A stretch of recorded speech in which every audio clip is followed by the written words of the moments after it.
Shalom Bapak Ibu Saudara-saudaraku yang terkasih dalam Tuhan Yesus Kristus. Selamat pagi, salam sejahtera untuk kita semua, dimanapun saudara-saudara berada. Selamat datang kembali di Renungan Kristen pagi hari ini.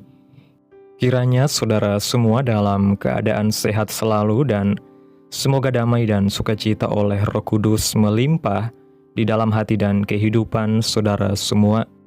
Pada pagi hari ini, sebelum kita mendengarkan renungan firman Tuhan, mari terlebih dahulu kita berdoa. Bapa kami yang ada di dalam kerajaan surga, Bapa yang kekal, Allah yang ajaib, Tuhan yang kami tinggikan dan kami agungkan, di dalam nama Tuhan, Yesus Kristus, kami mengucap syukur ya Tuhan, oleh karena anugerah-Mu di sepanjang hidup kami, hingga pada hari ini kami boleh ada sebagaimana kami ada, semua karena berkat dan anugerah Tuhan dalam kehidupan kami. Pada pagi hari ini ya Tuhan, kami akan mendengarkan renungan firman-Mu yang akan disampaikan oleh hamba-Mu. Berfirmanlah ya Tuhan, jamah hati kami, berikan kami pengertian untuk dapat memahami firman-Mu, dan ajar kami untuk dapat melakukan firman-Mu di sepanjang kehidupan kami. Berfirmanlah ya Tuhan, kami sudah siap mendengarkan firman-Mu. Dalam nama Yesus kami berdoa. Amin. Bapak Ibu Saudaraku yang terkasih, ayat renungan kita pada pagi hari ini terdapat dalam kitab Yesaya, pasal 55 ayat 6 sampai 9, yang berkata demikian. Carilah Tuhan selama Ia berkenan ditemui, berserulah kepadanya selama Ia dekat. Baiklah orang fasik meninggalkan jalannya, dan orang jahat meninggalkan rancangannya. Baiklah ia kembali kepada Tuhan, maka Dia akan mengasihaninya, dan kepada Allah kita, sebab Ia memberi pengampunan dengan limpahnya. Sebab rancanganku bukanlah rancanganmu, dan jalanmu bukanlah jalanku. Demikianlah firman Tuhan.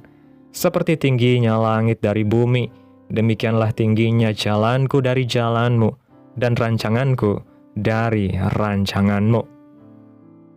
Bapak Ibu Saudaraku yang diberkati Tuhan, Nabi Yesaya dipanggil melayani Tuhan pada masa Raja Uzia, Yotam, Ahaz, dan Hizkia. Pada masa itu Allah mengutus nabi-nabinya untuk mengingatkan kerajaan utara atau Israel dan kerajaan selatan atau Yehuda untuk hidup dalam ketaatan kepada Tuhan. Dalam perjalanan kehidupan mereka, umat Allah seringkali meninggalkan Allah. Namun Allah selalu memanggil dan mengingatkan mereka. Allah sangat sabar terhadap mereka. Namun kesabaran Allah sampai pada kondisi yang tidak dapat ditolerir lagi. Allah akhirnya menghancurkan kerajaan utara atau Israel. Sejarah pelayanan Nabi Yesaya mengajarkan kepada kita bahwa Tuhan tidak pernah diam terhadap dosa dan penyimpangan umatnya, tetapi juga tidak pernah cepat untuk menghukum. Allah terlebih dahulu berbicara, menegur, mengingatkan, dan memanggil umatnya melalui para nabi. Berkali-kali Israel dan Yehuda diberi kesempatan untuk bertobat, namun mereka tetap keras hati, mengandalkan kekuatan sendiri, kekuasaan politik, dan kebijaksanaan manusia. Kesabaran Allah bukan berarti Allah menyetujui dosa, melainkan memberi ruang bagi pertobatan. Namun ketika manusia terus-menerus menolak suara Tuhan, maka konsekuensi dari ketidaktaatan itu tidak dapat dihindari. Dari sini kita belajar bahwa sejarah umat Allah adalah cermin bagi kehidupan rohani kita saat ini, agar kita tidak mengulangi kesalahan yang sama. Dalam konteks inilah Yesaya mengingatkan kerajaan selatan atau Yehuda untuk mencari Allah. Carilah Tuhan selama Ia berkenan ditemui, berserulah kepadanya selama Ia dekat. Yesaya menyerukan panggilan Allah bagi umat untuk mencari Allah selama ia berkenan ditemui dan selama ia dekat. Ada saatnya Allah tidak mau ditemui lagi. Ada saatnya Allah menjauh dari umatnya. Saat di mana Allah tidak mau ditemui dan menjauh dari umatnya adalah saat di mana Allah memberikan penghukuman kepada umatnya. Kondisi kerohanian kerajaan selatan atau Yehuda naik turun dan mencapai titik terendah ketika Allah membuang mereka ke Babel dan menghancurkan Yerusalem dan Bait Suci. Penghukuman dan pendisiplinan Allah telah dijatuhkan atas umatnya. Panggilan carilah Tuhan bukanlah ajakan yang bersifat ringan atau sambil lalu, melainkan seruan yang mendesak dan penuh urgensi. Kata selama ia berkenan ditemui menunjukkan bahwa ada kesempatan yang Tuhan berikan. Namun kesempatan itu tidak selamanya terbuka tanpa batas. Allah dekat tetapi manusia sering menjauh. Allah rindu bersekutu tetapi manusia lebih sibuk dengan kepentingan diri sendiri. Ketika hati umat menjadi tumpul terhadap suara Tuhan, maka Tuhan mengizinkan disiplin dan penghukuman sebagai bentuk kasih-Nya yang mendidik. Pembuangan ke Babel bukan sekedar hukuman, tetapi proses pemurnian iman agar umat kembali menyadari siapa Allah yang sejati. Ini menjadi peringatan keras bagi kita bahwa hidup rohani yang naik turun tanpa pertobatan yang sungguh akan membawa dampak yang serius. Dalam kehidupan kita, yang makin memberatkan adalah biasanya hal itu terjadi pada saat kita kepepet, terjepit dengan keadaan yang ada. Baru kita mencari Tuhan dan memohon-mohon. Sepertinya menurut kita Tuhan tidak lagi peduli kepada kita. Seringkali manusia baru mengingat Tuhan ketika semua jalan terasa buntu, ketika usaha gagal, kesehatan terganggu, keluarga bermasalah, atau masa depan tampak gelap. Pada saat keadaan baik, doa menjadi singkat, ibadah menjadi rutinitas, dan firman Tuhan hanya didengar sekilas sambil lalu. Namun ketika badai datang, kita mulai bertanya di mana Tuhan, seolah-olah Tuhan yang menjauh. Padahal sesungguhnya kitalah yang perlahan-lahan menjauh dari hadirat Tuhan. Renungan ini mengajak kita untuk jujur melihat kondisi hati kita sendiri. Apakah kita mencari Tuhan karena kasih dan kerinduan, atau hanya karena kebutuhan dan keterdesakan? Penyebab Tuhan tidak berkenan ditemui dan jauh sebenarnya dimulai dari kita sendiri yang tidak mau mendengarkan Tuhan. Semua orang sama, yaitu ketika waktu keadaan berlangsung baik, mulus, sukses. Dalam Amsal 1 ayat 24-28, di sana dijelaskan bahwa oleh karena kamu menolak ketika aku memanggil, dan tidak ada orang yang menghiraukan ketika aku mengulurkan tanganku, bahkan kamu mengabaikan nasihatku, dan tidak mau menerima teguranku, maka aku juga akan menertawakan celah kamu. Aku akan berolok-olok apabila kedahsyatan datang ke atasmu seperti badai, dan celaka melanda kamu seperti angin puyuh. Apabila kesukaran dan kecemasan datang menimpa kamu, pada waktu itu mereka akan berseru kepadaku, tetapi tidak akan kujawab. Mereka akan bertekun mencari aku, tetapi tidak akan menemukan aku. Firman Tuhan dengan sangat jelas menyatakan bahwa masalah utamanya bukan pada Tuhan, melainkan kepada sikap hati manusia yang menolak didikan. Ketika teguran datang melalui firman Tuhan, nasihat bahkan melalui peristiwa hidup, manusia sering memilih mengabaikannya. Kesuksesan sering membuat hati menjadi sombong dan merasa tidak membutuhkan Tuhan. Amsal menegaskan bahwa ada akibat serius dari sikap keras hati ini. Bukan karena Tuhan kejam, tetapi karena manusia menuai apa yang ditaburnya. Firman ini seharusnya menggugah kita untuk kembali memiliki hati yang lembut, mau ditegur dan mau diarahkan oleh Tuhan sebelum semuanya terlambat.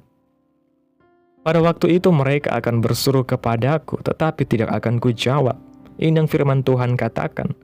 Dikatakan lagi, mereka akan bertekun mencari aku, tetapi tidak akan menemukan aku. Jadi, bagaimana supaya Tuhan selalu dekat dan berkenan ditemui oleh kita? Jawabannya sederhana. Dengarkanlah perkataan Tuhan dalam segala keadaan. Bila semua berjalan baik dan menyenangkan, bersyukurlah. Hitunglah berkat kita. Dengarkanlah firman Tuhan. Aminkan dan imani.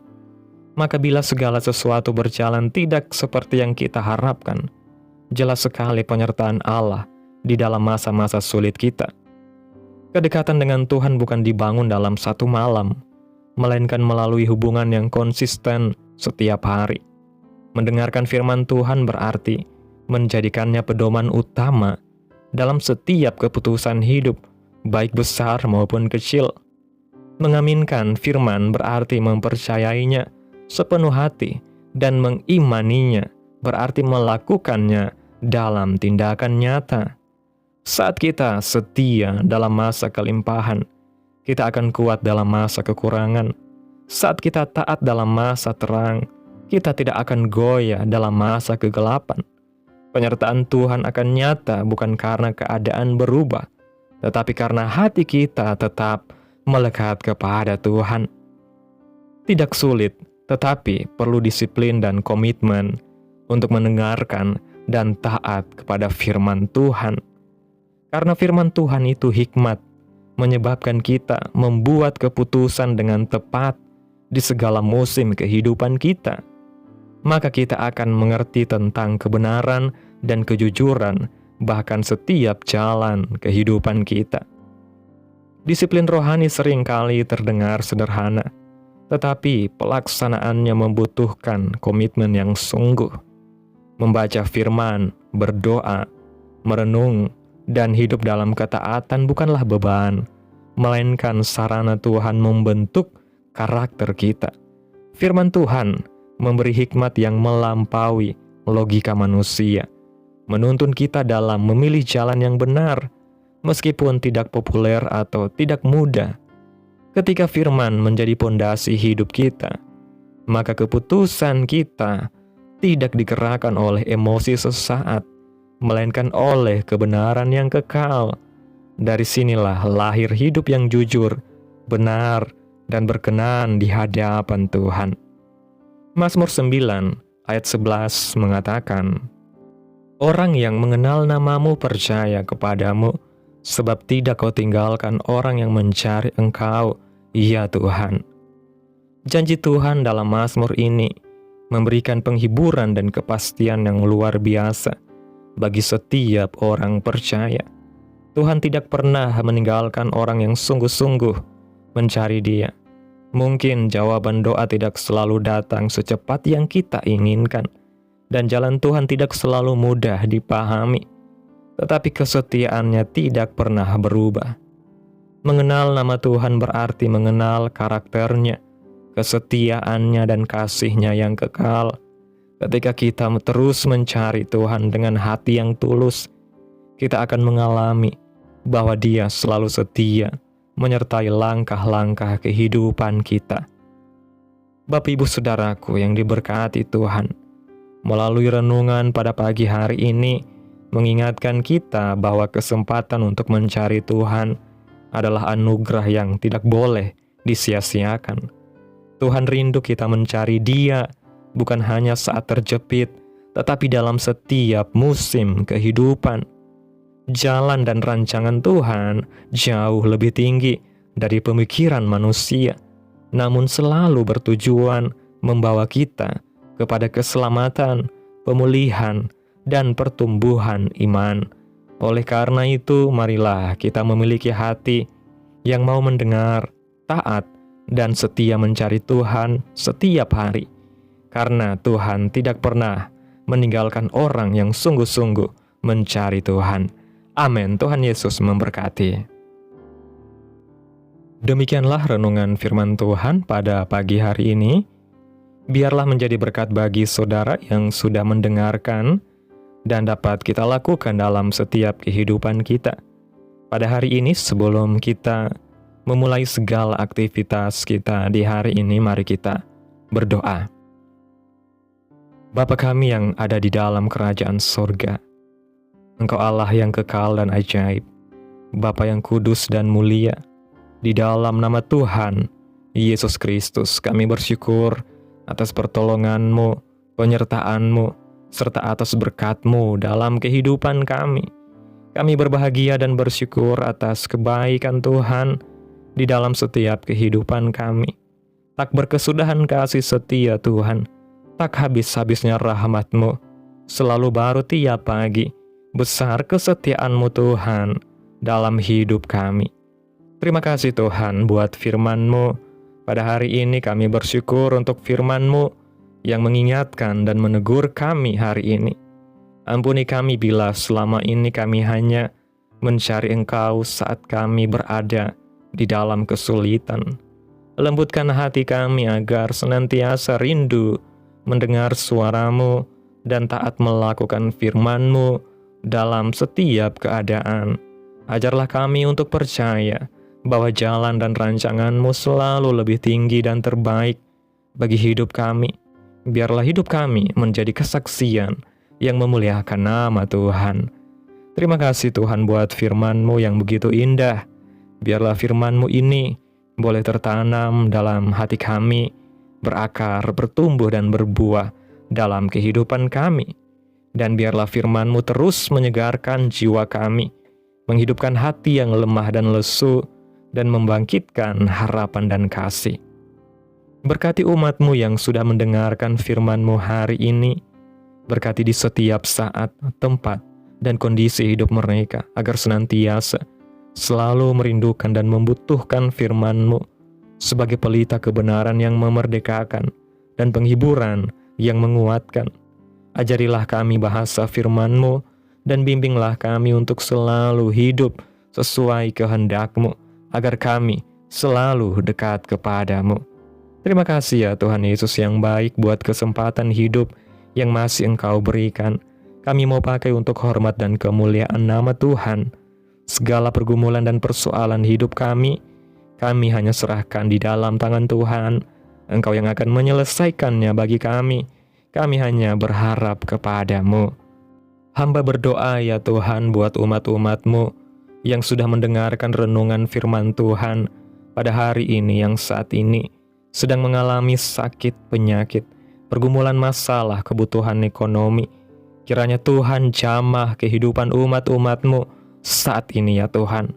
Sembuhkan sakit penyakit umat-umat-Mu, pulihkan keadaan umat-Mu, memberkati perekonomian umat-umat-Mu ya Bapa, serta berikan jalan keluar dalam setiap pergumulan masalah yang umat-umat-Mu sedang hadapi. Dan ajar kami Tuhan untuk selalu berharap dan percaya sepenuhnya hanya kepada Tuhan Yesus. Kiranya Tuhan Yesus terus memberkati kehidupan kami, keluarga kami, sanak saudara kami, daerah tempat tinggal kami, bangsa dan negara kami, pemerintah kami. Biarlah semuanya dalam perlindungan Tuhan, dan jadilah sesuai kehendak-Mu yang terbaik dalam kehidupan kami. Pada hari ini Tuhan, kami anak-anak-Mu akan melakukan berbagai aktivitas. Kami akan bekerja dan menjalankan segala tugas dan tanggung jawab kami. Kiranya Tuhan yang mampukan. Kami serahkan seluruh rencana dan agenda hari ini ke dalam tangan Tuhan. Biar Tuhan yang berkarya, dan biarkan semua rencana sesuai dengan kehendak-Mu. Tutup bungkus kami oleh kuasa-Mu, hindarkan kami dari segala kecelakaan, mara bahaya, sakit penyakit orang-orang jahat, kuasa-kuasa kegelapan iblis, bencana-bencana alam, hal-hal yang tidak kami inginkan. Tuhan singkirkan, Tuhan jauhkan, Tuhan hancurkan hanya di dalam nama Yesus. Ampuni dosa dan kesalahan kami Tuhan. Jadikan kami pribadi yang lebih baik setiap harinya. Jagai kehidupan keluarga kami. Berikan kami kesehatan dan tuntun kami untuk terus berada di jalan-Mu yang benar. Terima kasih Tuhan, inilah yang menjadi doa kami. Mari bersama kita berdoa. Bapa kami. Bapa kami yang di surga, dikuduskanlah nama-Mu. Datanglah kerajaan-Mu. Jadilah kehendak-Mu di bumi seperti di surga. Berikanlah kami pada hari ini makanan kami yang secukupnya, dan ampunilah kami akan kesalahan kami, seperti kami juga mengampuni orang yang bersalah kepada kami. Dan janganlah membawa kami ke dalam pencobaan, tetapi lepaskanlah kami daripada yang jahat, karena Engkaulah yang mempunyai kerajaan, dan kuasa dan kemuliaan, sampai selama-lamanya. Amin. Terimalah berkat Tuhan. Tuhan memberkati engkau, dan melindungi engkau. Tuhan menyinari engkau dengan wajah-Nya, dan memberi engkau kasih karunia. Tuhan menghadapkan wajah-Nya kepadamu, dan memberi engkau damai sejahtera. Terimalah berkat Tuhan di dalam nama Tuhan Yesus Kristus. Amin. Selamat pagi, selamat beraktivitas. Tuhan Yesus memberkati.